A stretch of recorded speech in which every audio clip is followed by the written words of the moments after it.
नमस्कार मित्रांनो, लक्ष्मीच्या पावलांनी या मालिकेच्या येणाऱ्या काही भागांमध्ये जबरदस्त असा ट्विस्ट आपल्याला पाहायला मिळणार आहे. अचानक कलाच्या जगदंबा भांडारमध्ये आग लागल्याने आता ही मालिका एका भयानक वळणावर येऊन पोचणार आहे. कारण त्या आगीच्या भडक्यामध्ये कला ही आतमध्ये दुकानात अडकलेली असते.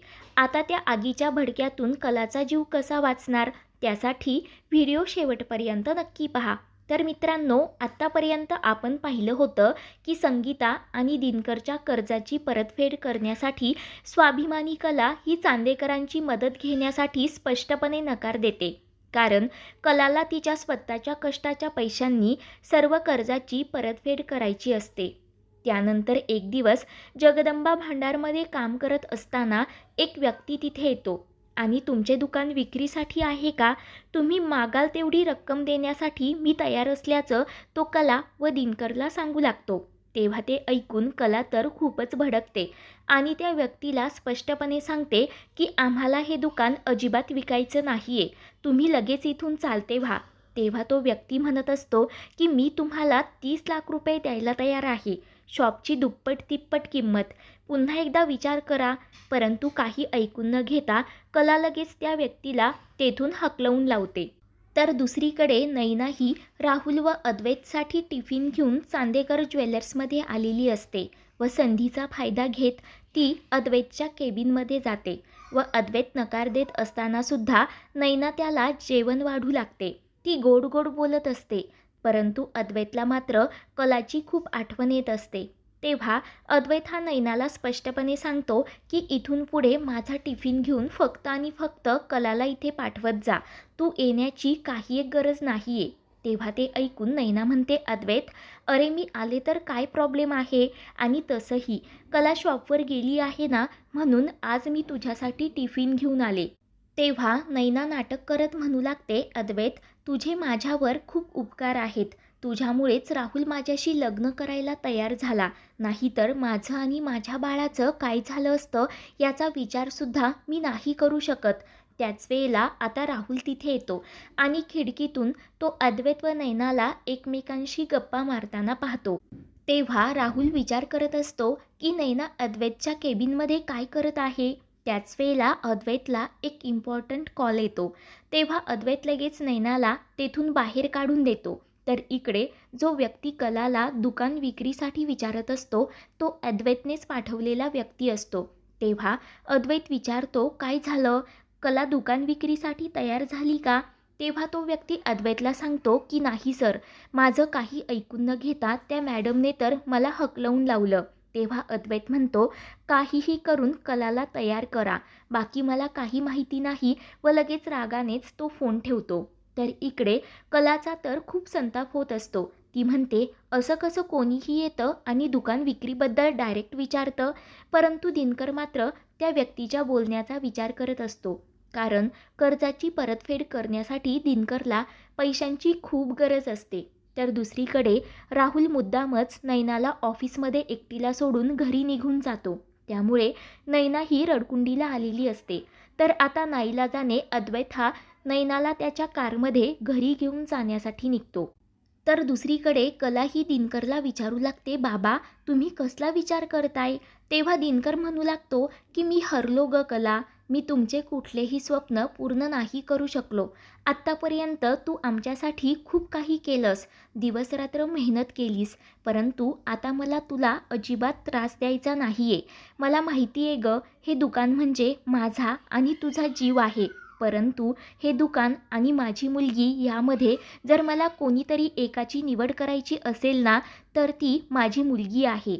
म्हणून दिनकर हा खूप रडू लागतो.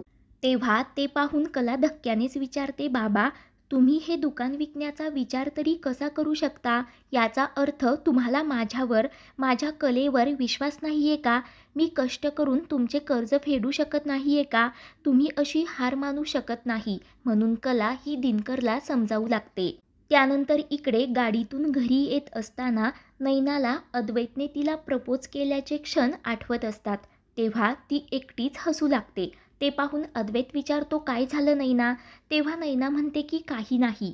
तर इकडे तो व्यक्ती पुन्हा कलाकडे येतो आणि आणखी पैसे देण्यासाठी तो तयार होतो व तुमच्याकडे 1 तासाचा वेळ आहे. या 1 तासामध्ये तुम्ही तुमचा निर्णय घ्या आणि मला कळवा असं म्हणत अद्वैतने पाठवलेला तो व्यक्ती दिनकरच्या हातावर त्याचे कार्ड ठेवतो आणि लगेच तेथून निघून जातो.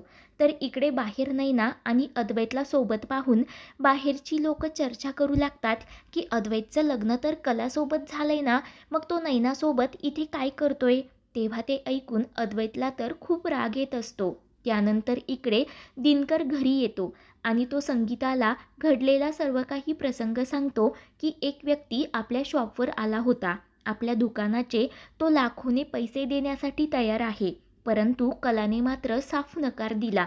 तेव्हा ते ऐकून संगीता म्हणते, हे बघा, आपल्याकडे दुसरा पर्याय नाहीये, आपण हे दुकान विकून टाकूया. तर दुसरीकडे दिनकरवर ज्या सावकाराचे कर्ज असते तो व्यक्ती जगदंबा भांडारमध्ये येतो आणि आत्ताच्या आत्ता मला माझे सर्व पैसे हवे आहेत म्हणून तो खूपच आरडाओरडा करू लागतो. तर कला खूप घाबरते. आजूबाजूचे सर्व लोक तिथे जमा होतात. तेव्हा कला त्या सावकाराला म्हणत असते, मला थोडा वेळ द्या, मी तुमचे सर्व पैसे लवकरच परत करेन. परंतु तो सावकार मात्र कलाचे काही एक ऐकून घ्यायला तयार नसतो. तेव्हा त्या सावकाराची काही माणसे रागानेच कलाच्या दुकानातील सर्व वस्तूंची तोडफोड करू लागतात.